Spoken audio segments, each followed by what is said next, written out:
enda zao. Unanielewa? Sasa pakatokea vita. Wakati ambapo Lutu ameenda sehemu ile, ameongezeka, mambo yake yamekuwa sawa, amekaa, vitu viko sawa, pakaanza vita.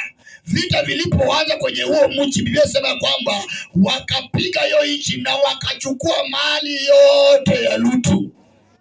Amen. So Lutu ambaye alichagua ile nchi, Lutu ambaye aliingia ile nchi, kumbe shetani alikuwa na njia ili Lutu aingie kule, aweke mali yake ama awekeze mali yake. Akishawekeza mali yake, vita vianze, vitu vyake vyote vichukuliwe. Bwana asifiwe sana. Na hivyo ndivyo tunavyoishi kwenye maisha yetu ya kawaida. Shetani akitaka kukupiga, unaanza chukua fedha mingi. Ukachukua fedha, ukachukua mkopo, ukaenda kwa ndugu zako wakakupatia fedha kwa kwenye biashara. Na hiyo biashara kumbe si Mungu ametaka uingie kwenye hiyo biashara.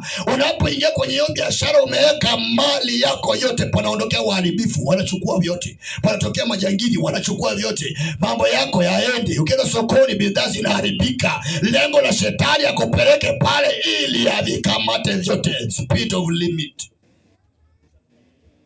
Bwana Yesu asifiwe sana. Unanielewa hapa? Kwa maana kabla uamuzi wowote, chukua nafasi ya kumwomba Mungu.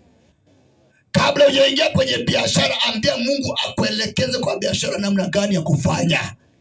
Si kila biashara ambayo Mungu amekuwekea. Huyo dada anaweza kuwa na biashara yake yenye Mungu amemwekea, akianza hiyo biashara inalipuka na anabarikiwa.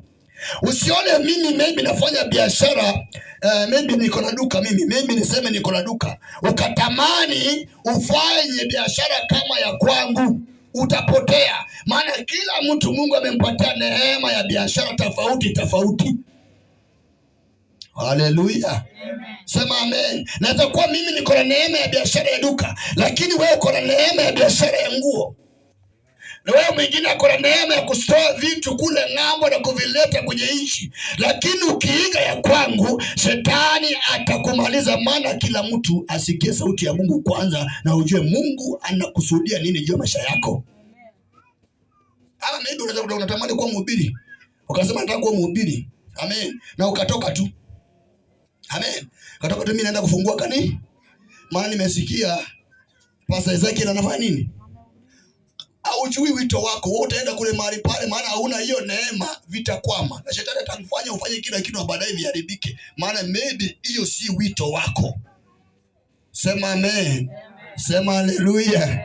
Sema haleluya. Sijui kama unanielewa. Sijui kama unanisikia. Nimesema na kufundisha leo, usione panang'aa ukadhani ni sawa. Kuna vitu vingine vinaonekana tu, vinaonekana vibaya. Wacha nikwambie kitu kimoja. Kitu hapo unaona ni kibaya, kile ndicho. Hata kwa mfano, wacha nitumie wachumba hapa. Unaweza kuja watu wawili wanataka kuoa. Amen. Watu wawili wanataka kuoa. Kuna yule unachukianga sana, huyo ndiye. Sema amen. Yule ambao unachukia ule. Ule unadharau huyo, anakuanga ndio huyo. Wewe unapenda sana huyo, nakufia huyo, si huyo. Ngoja uingie ndio utakuta kumbe ni Sodoma na Gomora inakuja kujakuriwa. Si kama nafundisha mtu hapa. Sema amen. Haleluya. Yule ambao utaki kuona. Yule ambao utaki kuona. Ama yule ukiwa na yeye huyo. Wewe anakuja hapa singine. Wewe anakuja hapa na lollipop huyo, kudanganyana na lollipop huyo. Ingia ndani tunaona. Ndani vita vitaanza na mji wa Sodoma utanyakuliwa, Lutu mali yake yote itaenda. Mimi unaniangaliaje? Mimi siongelee.